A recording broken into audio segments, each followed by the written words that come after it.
nosso bate-papo é sobre evolucionismo, criacionismo, ciência, religião. E para isso nós estamos recebendo aqui o pastor Márcio. Pastor, obrigado. Uma alegria estar recebendo o senhor aqui. Alegria minha estar aqui com vocês. É um prazer estar aqui. Eu sempre acompanho vocês de vez em quando. Legal. Programação, muito legal. Legal. E hoje o nosso papo, então, é sobre ciência e religião, digamos assim? Exatamente. É um assunto que eu sou apaixonado. Porque tem muito a ver com a minha história, minha caminhada com Deus, e tem a ver com a minha formação, enfim. Então isso me atrai muito. Legal. E parece que o senhor era ateu, né? E essa questão do evolucionismo o senhor defendia com muita garra, né? Exatamente. Porque imagina você o seguinte: você é um jovem, você recebe toda uma carga religiosa dos seus pais e você então aprende muitas coisas, você vê tudo que tem de bom e tudo que tem de ruim, né? E de repente você vai para outro estado, você começa a fazer uma faculdade, você começa a conviver com coisas diferentes e você descobre um mundo que você não era acostumado. E você, naturalmente, você vai se enveredar por esse caminho, porque você é curioso, é um mundo que você não conhecia, não tinha tato, né? Então você acaba questionando muitas das suas afirmações. Isso acontece com todos os jovens. O jovem é altamente influenciado, né? Exatamente. Aliás, o jovem, ele é muito influenciado, principalmente pelo grupo, né? No qual ele pertence. Agora imagina, eu fiz história. Então o historiador, ele tem acesso a determinadas informações que são complicadas. Eu fui comunista. E não que o Partido Comunista seja ateu, enfim, mas a maioria das pessoas realmente não criam, de forma que você também vai se contaminando e você vai aceitando essas ideias com o passar do tempo. Voltando à questão do evolucionismo, né, do criacionismo, é um tema muito abordado nas escolas, né? Verdade, é um tema muito abordado. Faculdade. Sim, eu mesmo já dei aula, né? E como ateu defendia a minha posição com unhas e dentes. Inclusive existe uma discussão sobre a questão de escola do partido, acho que escola sem partido, que não vem ao caso aqui, mas que realmente é impossível que um professor não leve para a sala de aula as suas convicções. É impossível. É difícil, né? É muito difícil, porque nós não somos árvores, nós não somos postes, né?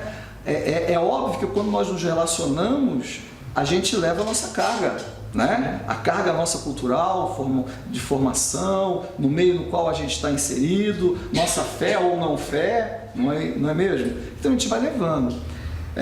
E obviamente a gente vai ter esse tipo de influência. Eu mesmo, como professor, militava e conseguia convencer muitos dos meus alunos que minha posição estava correta na época, né? Me arrependo de ter feito isso, né? Mas hoje eu posso dizer que eu conheço os dois lados dessa moeda, né? Então pode falar com autoridade, né? Sim, creio que sim, creio que sim. Inclusive nessa parte que existe um preconceito de ambas as partes, né? Um não aceita o outro, né? Quem é criacionista não aceita quem é evolucionista, e quem é evolucionista não aceita aquele que enxerga também de outra forma.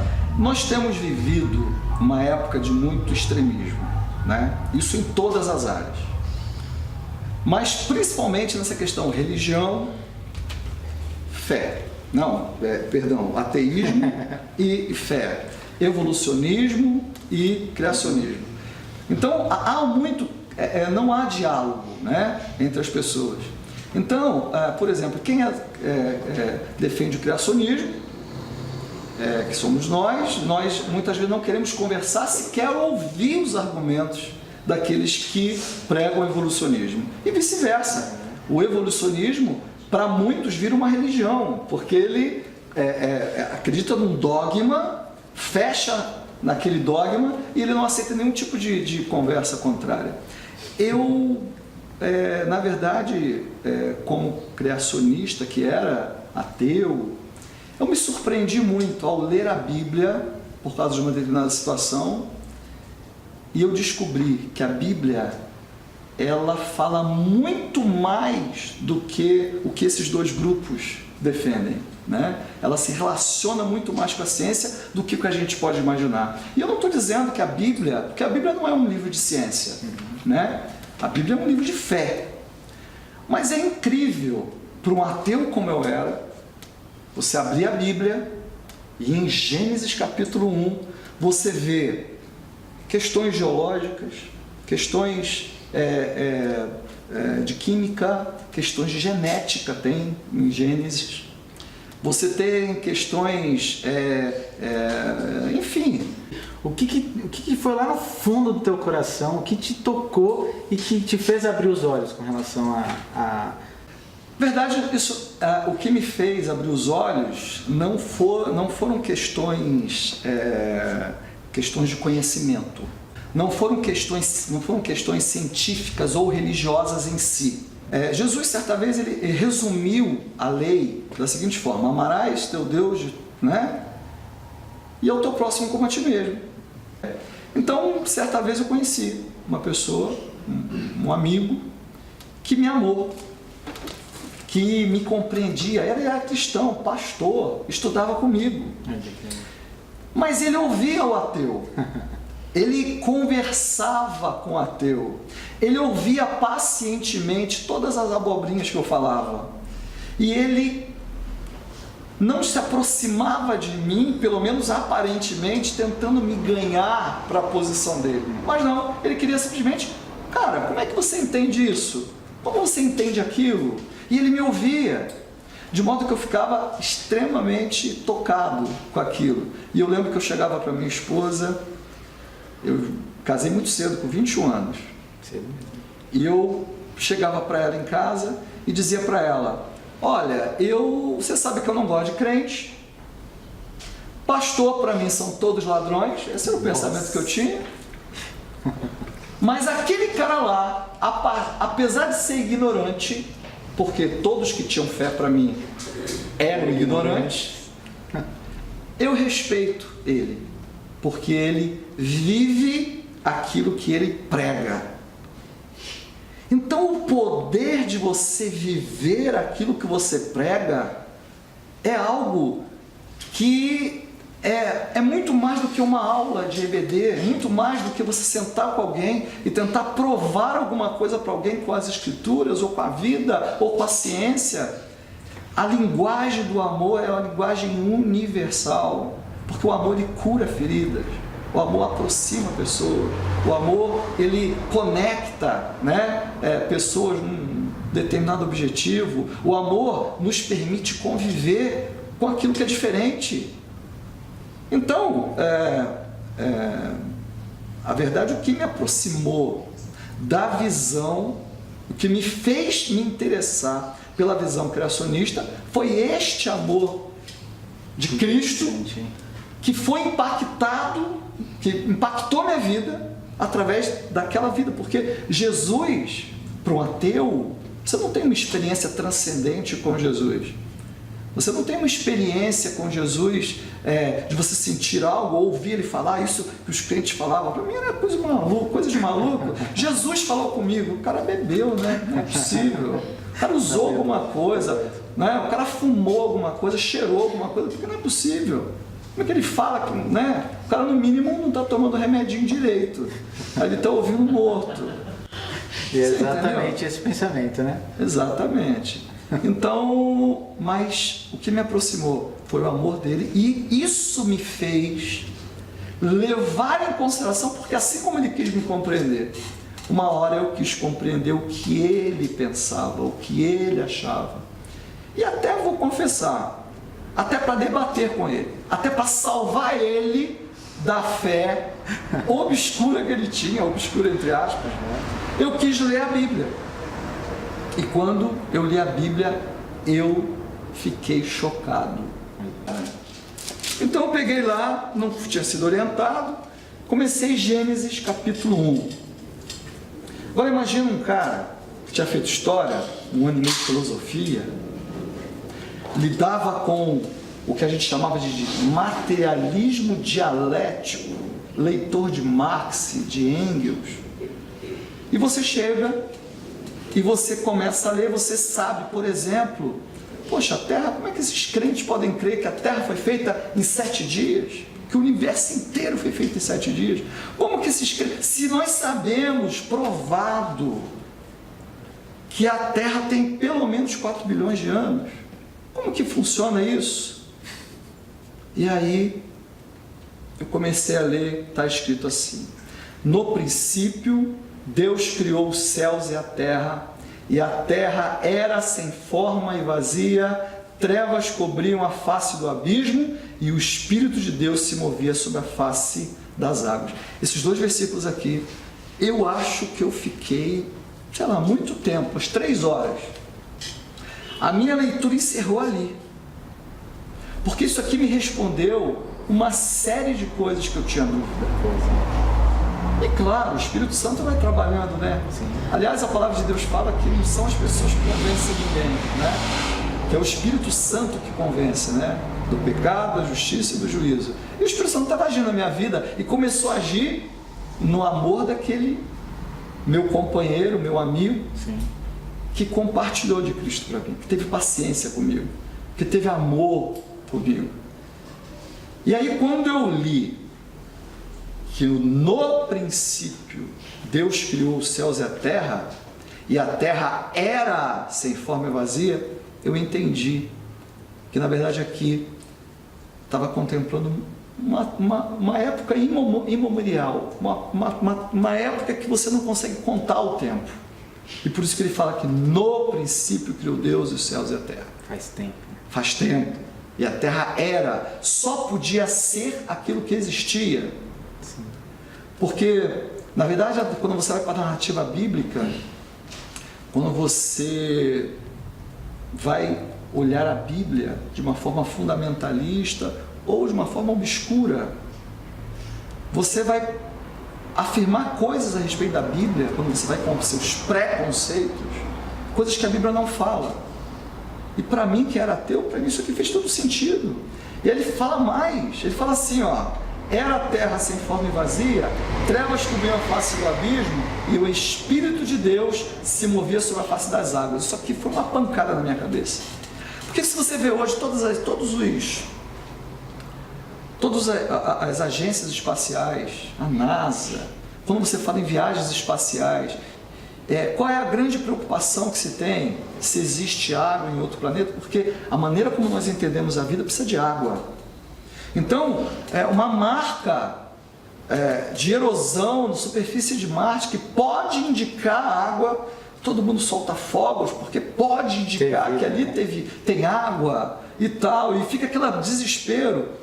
E eu, como ateu, mas conhecendo todos esses fundamentos científicos, eu percebi que, poxa, Deus fez o mundo e o universo lá no princípio, e ele começa para escolher um planeta para criar vida, ele escolhe um planeta que tem água. Do ponto de vista, eu não quero que ninguém concorde comigo, mas eu quero que você se coloque no meu lugar. Do ponto de vista de um ateu, você vê uma lógica destra, que só tem uma lógica no século XXI, no século XX, quando você começa as viagens espaciais, e você perceber que você precisa de água para você ter vida, e você vê isso aqui registrado no primeiro e no segundo versículo de Gênesis. Isso aqui foi impactante para a minha vida. Interessante, hein, pastor? E o interessante, mais ainda, Anderson, é que toda a narrativa da criação é contada a partir da terra, porque o agente criador, ele não está acima, num trono, distante. Ele faz aquilo que ele sempre fez, ele se aproxima. Quando, por exemplo, a palavra de Deus fala que o Verbo se fez carne, habitou entre nós, ou quando fala que Jesus deixou a glória dele, né? E se tornou homem e servo e foi obediente, você vê um Deus que tem uma preocupação muito grande de se aproximar. Ele busca aproximação. Não somos nós que buscamos a aproximação dele. Ele busca, ele dá o primeiro passo. A palavra de Deus fala que ele nos amou quando nós éramos inimigos. Nós não tínhamos nenhum tipo de afeição por ele, mas ele vem em nosso socorro. Ele vem e se aproxima de nós. E você vê esse Deus fazendo isso aqui, porque ele desce e ele paira sobre a face das águas. Então ele está contando aqui, ó, do mesma visão que nós temos do céu, é essa visão que ele está contando. Ele desce a terra e ele fala: e disse Deus, haja luz. Isso aqui é uma coisa muito interessante, porque tem muita gente que discute que luz é essa. Porque se lá embaixo ele cria, por exemplo, o sol e a lua, e dá a entender que ele cria, mas na verdade não é isso que está acontecendo aqui. Quando você lê ipsis literis, né, cada palavra exatamente como ela está disposta aqui, você percebe que há uma preocupação do Senhor, não em demonstrar nada para a gente, mas de dar uma palhinha, porque os primeiros leitores da Bíblia, lá quando Moisés escreveu, tal, os primeiros leitores, ou as mesmas tradições verbais que haviam, eles não conseguiam perceber isso que nós temos hoje de conhecimento, que podemos perceber, tá? Mas o que ele está retratando aqui é a transformação da atmosfera do nosso planeta para abrigar a vida. Isso é fantástico, porque imagina o seguinte: você, por exemplo, quem estudar um pouquinho de geologia, vai saber que o nosso planeta, lá na formação dele, você tinha atividades vulcânicas tremendas. Nosso planeta não entrava a luz do Sol nele. Ele tinha atividades vulcânicas muito intensas, as placas tectônicas estavam se formando, os continentes se movendo, e então jogava todo tipo de gás pesado na atmosfera, de modo que a atmosfera era tão escura que não passava nenhum tipo de luz. Imagina o seguinte: quem estudou um pouquinho as consequências, por exemplo, de uma guerra nuclear, na minha época, eu sou filho da época da Guerra Fria, né? Que os jovens hoje ouvem apenas nos livros de história. O que se falava? Que numa guerra entre a antiga União Soviética e os Estados Unidos, o tamanho de bombas que seriam explodidas ia ser tão grande que simplesmente haveria depois, o que mataria mais não seria nem a explosão das bombas, mas principalmente o inverno nuclear, que seria o quê? Estilhaços, poeira que subiriam para a atmosfera, que impediria a luz do Sol e o planeta ficaria congelado. Então você não conseguiria produzir os alimentos, as águas seriam congeladas e seria terrível. Então muita gente morreria principalmente disso. Por exemplo, quando você estuda, por exemplo, a extinção dos dinossauros, e aí você tem, por exemplo, a questão do asteroide que cai, essa teoria. O que eles dizem? Eles dizem que quando o asteroide cai, o problema não é exatamente a queda, que gera uma série de consequências, mas são consequências localizadas, logo assim que ele cai. Mas quando ele cai, ele levanta a quantidade tão grande de estilhaços na atmosfera, que nas teorias, que hoje já estão sendo atualizadas e tudo, não é só isso que se descobriu, mas houve um inverno que destruiu as plantas, esses animais não tinham como se alimentar e eles acabaram morrendo em consequência da queda do meteoro. Então o que o Senhor está falando aqui é justamente isso. O que ele está fazendo? Ele está transformando a atmosfera. E se você vê a ordem disso que vai acontecer, por quê? Ele faz afirmações que são muito interessantes, Anderson. Ele fala assim, por exemplo, versículo 15: e sirvam de luminares no firmamento do céu para iluminar a terra. E assim foi. Aí ele faz uma afirmação aqui tremenda. Ele fala assim: Deus fez 2 grandes luminares, o maior para governar o dia e o menor para governar a noite. Anderson, imagina o seguinte, imagina, nós estamos falando de 3.000 anos atrás, 3.500 anos atrás, quando você não tinha o telescópio Hubble, você não tinha os satélites, você não tinha absolutamente nada, e nem os cálculos matemáticos que nós temos hoje, ok? Havia alguma coisa? Havia. Na civilização egípcia havia alguma coisa, mas entre os hebreus não havia. E você tem uma afirmação categórica da Bíblia dizendo que o maior governava o dia e o menor governava a noite. Só que o maior, nós sabemos que é o sol, mas quando você olha a luz aos olhos, do ponto de vista da Terra, dá a impressão que a lua é maior, principalmente quando você olha a lua à noite, quando ela está cheia, encantando os namorados e tal. E ela, quando você olha, você consegue perceber claramente que ela é, na ilusão de ótica, que ela é maior do que o Sol. Verdade. Mas você tem um escrito, antes de todo esse conhecimento que nós temos hoje, afirmando que o Sol é maior que a Lua e que o governava. Espera aí, que luz é essa que é falada, por exemplo, no versículo 3, e por que depois fala do Sol e da Lua, nessa ordem? Imagina a atmosfera sendo trabalhada, ela começa a ficar rarefeita, todos aqueles gases pesados eles vão se dissipando e caindo sobre a Terra, de modo que a atmosfera começa a ficar. Então chega um momento que você tem um céu nublado, que você vê a luz, mas você não sabe onde está o Sol, nem onde está a Lua. Se ele está muito espesso, um dia que você, até hoje, quando você tem um dia que está muito nublado, muito pesado, você vê a luz entrando, mas você não sabe onde está o Sol, e você não vê o disco solar, mas a luz está entrando. E quando está nublado, mas ainda está pouco nublado, você vê a luz da Lua, mas você não sabe onde está a Lua nem a Lua.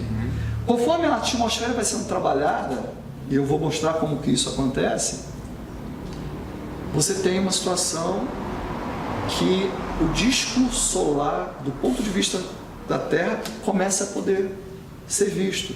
E da mesma forma depois o disco lunar.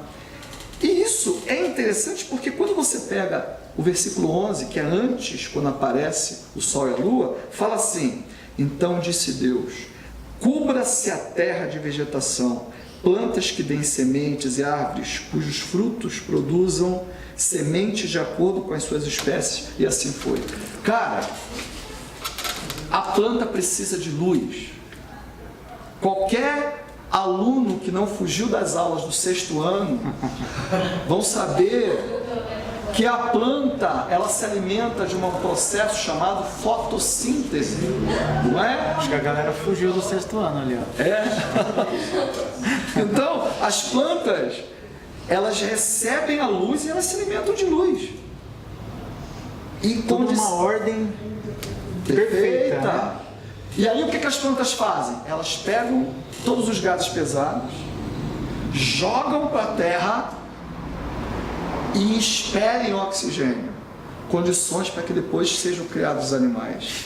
E a atmosfera sendo trabalhada pelos vegetais é que vai dando condições de vida, né? Condições para que a atmosfera pudesse entrar plenamente a luz do Sol, plenamente a luz da Lua, e por isso você vê que são as estrelas, porque ela vai ficando cada vez mais, até que chega um ponto que você consegue ver as estrelas também. Lembra que a narrativa da criação, da vida, está sendo contada do ponto de vista aqui de baixo, não de lá de cima, porque o Espírito de Deus pairava sobre a face das águas. Entendeu? Então, cara, incrível, né? Eu não conseguia sair de Gênesis 1. Eu não conseguia. Aquilo foi um soco no meu estômago. E eu comecei a ver esse livro velho, cafona, fora de moda, conseguiu acertar todo o processo de escrevendo um monte de coisas desse tipo. Como pode? Pastor, nesse programa de entrevistador eu virei plateia. Tô aqui só assistindo. Você desculpa, Anderson, mas é um assunto que me empolga. É um assunto que me empolga. Não, mas é empolgante, né? E urgente. Empolgante, ainda mais com tanta riqueza, né, que o senhor tá trazendo aí pra gente. Realmente é impressionante, né? Como a palavra de Deus se faz verdade. A ciência tentando tirar o crédito de Deus, só aumenta o crédito de Deus, digamos assim, não é? Entre aspas, né?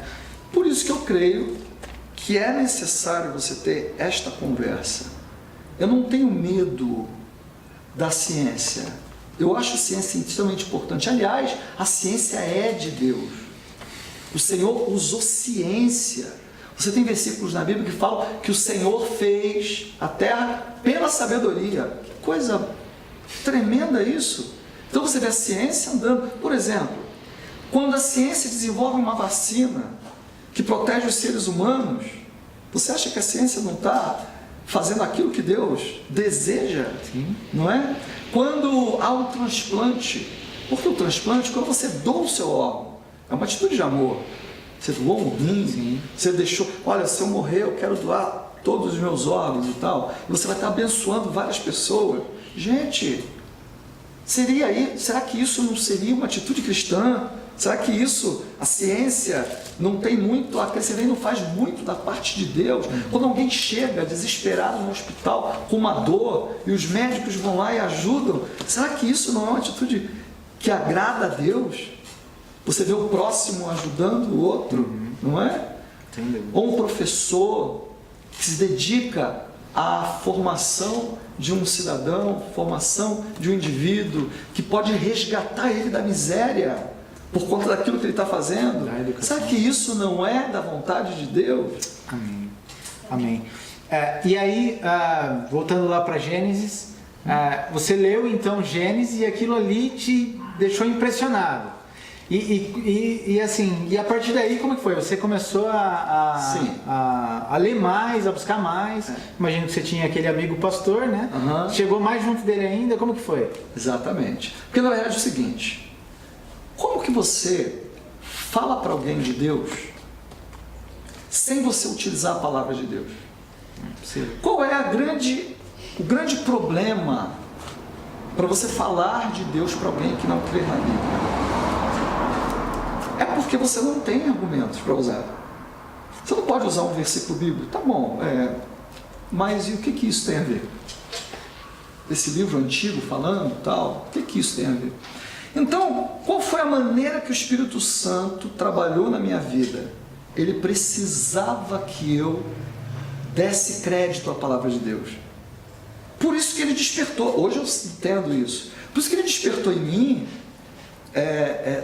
toda essa ligação da ciência, da geologia, da história, da botânica, da genética, porque tem isso aqui também na Bíblia e tal, com a palavra de Deus. Por isso que ele me despertou, porque a palavra não foi feita para isso. Mas ele me despertou por quê? Para que eu desse depois crédito à pregação do Evangelho, da salvação que vem através de Cristo. Porque eu vou dar um exemplo para você. Um historiador que não crê no homem Cristo, no homem, não estou falando nem do Messias, estou falando do homem, é um ignorante. Na verdade, ele bate no pé dizendo que ele questiona se o homem Cristo existiu. Mas isso é minha ignorância.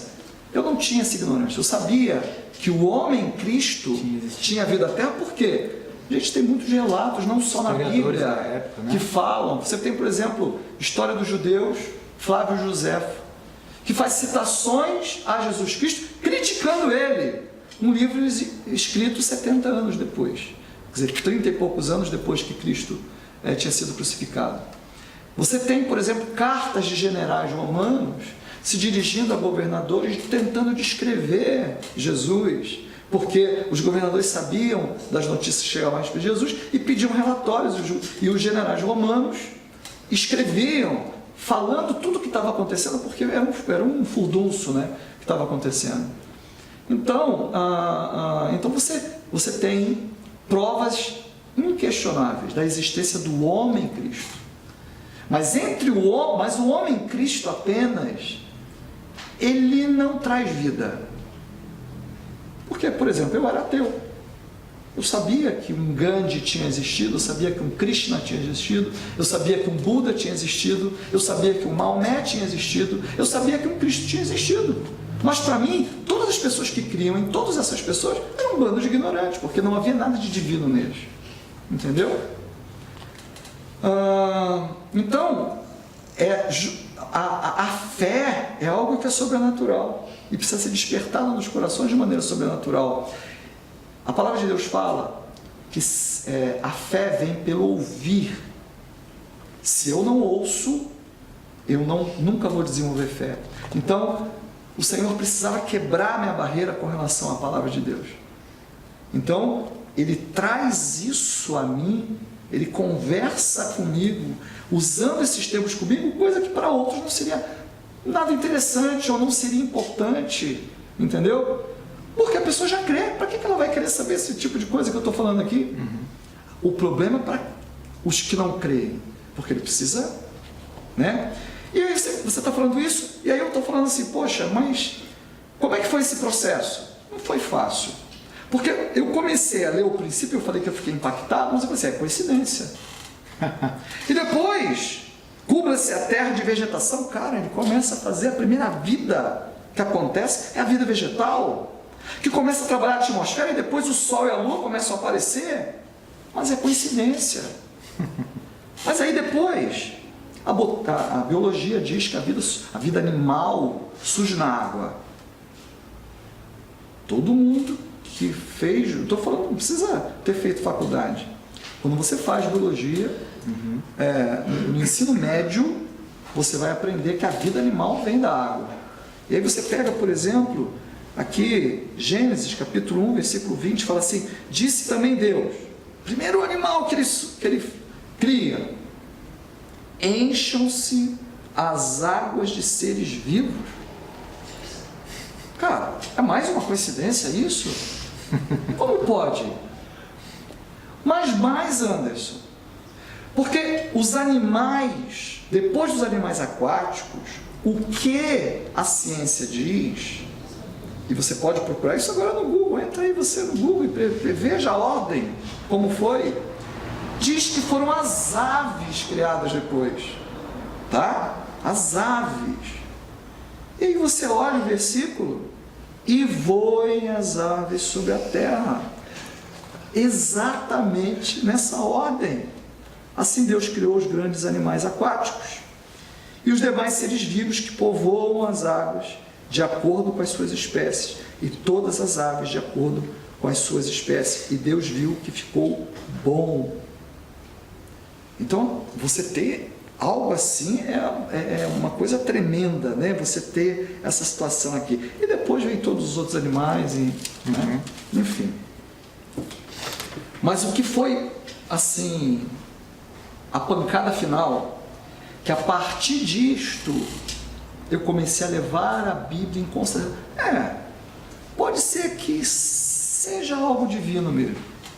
Pode ser que seja algo realmente que exista um Deus.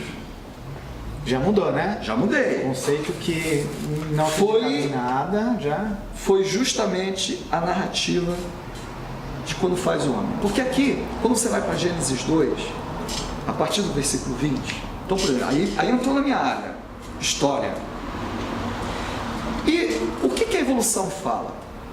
Por exemplo, a falta do diálogo daqueles que creem no criacionismo com aqueles que creem no evolucionismo faz com que eles não se compreendam. Por exemplo, há afirmações que falam assim, que a teoria da evolução diz que os homens vieram dos macacos. Não é isso que diz. O que a teoria da evolução fala é que tanto os homens como os macacos tiveram um ancestral comum. Ok? Não sei se você sabe, mas há uma diferença de apenas 5% dos nossos genes para os genes dos chimpanzés. 5% dá toda essa diferença nossa dos chimpanzés, embora sejamos parecidos, somos muito diferentes, ok? Quando você vai para a Bíblia, é algo muito impressionante, porque a última coisa que é criada é o Homo sapiens. Porque estou falando em termos históricos. Sim. Nós somos de espécie Homo sapiens sapiens. Ok? Você tem, por exemplo,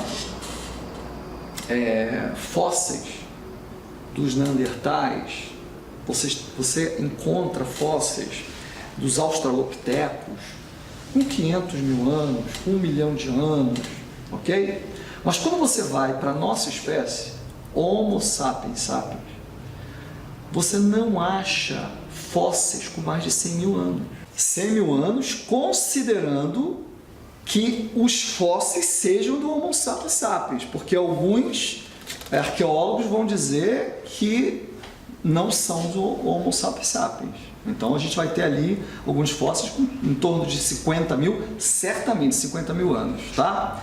Mas o que é interessante é que na criação você tem o quê? O homem como coroa da criação, o último a ser feito. E você não acha fósseis de seres humanos tão antigos como você acha de um elefante, como você acha de um leão, como você acha de qualquer outra coisa. E é exatamente essa a ordem da Bíblia. Mas para detonar de vez com o meu evolucionismo, aí foi a questão de um detalhe que é muito interessante. Que ele fala no versículo 21, Gênesis 2, 21, fala assim: então o Senhor Deus fez o homem cair num sono profundo, e enquanto este dormia, tirou-lhe uma das costelas, fechando o lugar com carne. Com a costela que havia tirado do homem, o Senhor Deus fez uma mulher e levou até ele. Aí foi uma pancada de vez, porque, cara, é a descrição de uma cirurgia, que você tem anestesia, estou falando exatamente geral. Isso, estou falando para você ter uma ideia, né? Anestesia, e o Senhor tira algo do homem para fazer a mulher. Só que, cara, quando você olha a vida sendo gerada numa mulher, você vê uma criança nascendo de uma mulher, mas a Bíblia afirma que a mulher saiu do homem. Como assim? Isso não teria lógica. Na tradição oral que Moisés então escreve. Isso não teria lógica. Por quê? Seria muito mais fácil dizer que o Senhor criou uma mulher e dessa mulher saiu uma criança. Ok? Que é o que eles olhavam. Ah, mas a sociedade é patriarcal. Ok, mas eu tenho um argumento. Todo homem é composto geneticamente pelo X e pelo Y. Quem não fugiu das aulas de genética sabe do que eu estou falando. E a mulher, ela só tem 2 pares de cromossomos X. Uma mulher, geneticamente, ela nunca pode gerar um homem. Mas um homem, quando você gera o espermatozoide, um espermatozoide é X, o outro é Y. Quando o Y fecunda o óvulo, que é sempre X da mulher, então vai gerar um menino. Quando o X do homem fecunda o X da mulher, então forma XX, então vai ser uma criança do sexo masculino. E o que a Bíblia está falando? Entenda que a Bíblia foi escrita tanto para gerações passadas entenderem, como para a gente. Sim. Eles não tinham perceber noções de genética como a gente percebe hoje, devido ao conhecimento que nós temos. Mas a verdade é que, quando a Bíblia fala que o Senhor tirou uma costela, significa que ele tirou algo do homem. É simbólico, ok? E o que ele tira do homem para fazer a mulher? O cromossomo X. É a maneira que eu creio. Interessante, né? Então você tem o que? Noção de genética dentro da Bíblia. Então, quando eu me deparei com tudo aí, são coincidências demais. E a partir daí, eu comecei a dar razão, ou comecei a me abrir para a mensagem da salvação do Evangelho. Amém. O olho começou a brilhar, né? Falando uma linguagem. Exatamente. O olho começou a brilhar pela Bíblia. Exatamente. Amém. Louvado seja Deus, pastor. História linda, né? E a gente vê o poder de Deus, né? Verdade. Em tudo, né? Verdade. A misericórdia de Deus, né? Anderson, eu tenho uma fita VHS na minha casa que eu não tenho coragem de olhar ela. Ela está lá guardada, eu não tenho coragem. Mas eu estou numa embarcação em Porto Seguro, lotada de pessoas, onde eu faço as pessoas dar risada, falando mal de crente e dos pastores. Isso no ano de 96, um ano antes de eu me converter. Sabe o que mais me entristece, Anderson? É quando um cristão fala assim: aquele ali não tem mais jeito, eu estou entregando ele para Deus. Desculpa, mas entregar alguém para Deus é falar de Deus para a pessoa. Amém. Onde abundou o pecado, superabundou a graça. Superabundou a graça, exatamente. Isso tem que se fazer verdade para nós, né? A gente tem que crer nisso, né? Bom, pastor, então a gente falou aí um pouquinho, né, do seu testemunho também. Qual que é a mensagem, então, que você deixa para a nossa juventude? A mensagem que eu deixo para cada um que está assistindo, jovem, não jovem, é que a gente precisa resgatar aquilo de mais precioso que nós temos na mensagem do Evangelho. Tem um texto muito lindo, João 3,16, muito conhecido, eu sei que muitos devem ter citado aqui já mesmo nesse programa, que fala porque Deus tanto amou o mundo que deu o seu Filho unigênito, para que todo aquele que nele crê não pereça, mas tenha vida eterna. A nosso relacionamento com Deus começa com um ato de amor, o ato do Senhor Jesus se entregue a nós para padecer e sofrer tudo que nós deveríamos sofrer. E que a gente precisa refletir um pouco mais esse amor. A gente precisa refletir esse amor nos trabalhos que a gente realiza, nos locais onde nós estamos, nas faculdades, nas escolas. Porque certamente, se nós refletirmos mais esse amor de Deus nas nossas vidas, mais e mais e mais pessoas vão poder perceber o amor de Cristo em nós e vão se interessar. Onde tem amor é igual açúcar. Onde tem açúcar tem formiga. Onde tem amor tem gente querendo ouvir a mensagem de Cristo.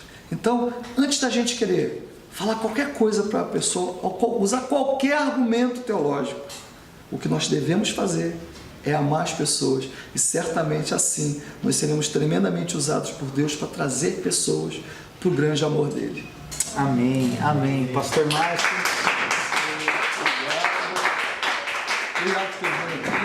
Obrigado.